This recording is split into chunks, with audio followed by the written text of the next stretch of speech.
diangkat menjadi pegawai pemerintah dengan perjanjian kerja. Pemerintah Kota Palembang melakukan pelantikan P3K Jabatan Fungsional Tenaga Teknis Pemerintah Kota Palembang formasi tahun anggaran 2022 hasil optimalisasi di Ruang Prameswara Setda Kota Palembang pada Jumat 8 Desember 2023.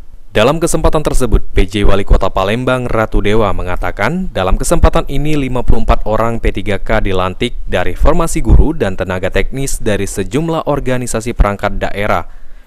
P3K yang baru saja dilantik diharapkan bisa bekerja dengan baik sesuai dengan rambu-rambu yang diberikan, serta terus berinovasi.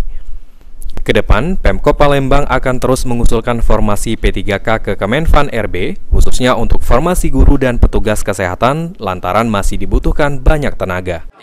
ASN P3K yang berjumlah 54 orang, terus ada guru dan juga ada para pegawai yang bersifat teknis yang tersebar di masing-masing organisasi perangkat daerah.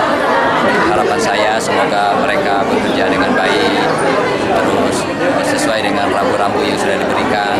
Tadi pesan-pesan moral saya buat mereka, tetap berikan inovasi, terus saja berbuat kebaikan. Kalau masih ada hal-hal yang masih belum paham, masih remang-remang, silakan dikonsultasikan dengan inspektorat.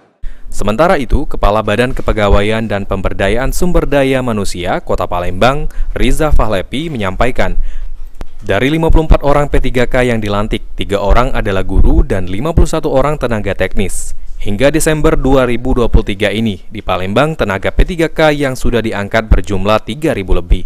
Sedangkan untuk secara keseluruhan tenaga non-PNSD di Palembang berjumlah 3.996 orang. Pegawai pemerintah dengan perjanjian kerja berjumlah 54 orang, 51 tenaga teknis, 3 orang guru. Ini yang tesnya di tahun 2022. Pak, ada berapa banyak Pak yang belum dari total ini? Insya Allah semuanya sudah selesai, tinggal menunggu hasil yang tahun ini. Berapa Pak total yang sudah jadi P3K? 3.000-an lebih. 2.000 lebih dari total non-PNSD berapa? Non-PNSD 3.996. Sandi Pratama, PAL TV.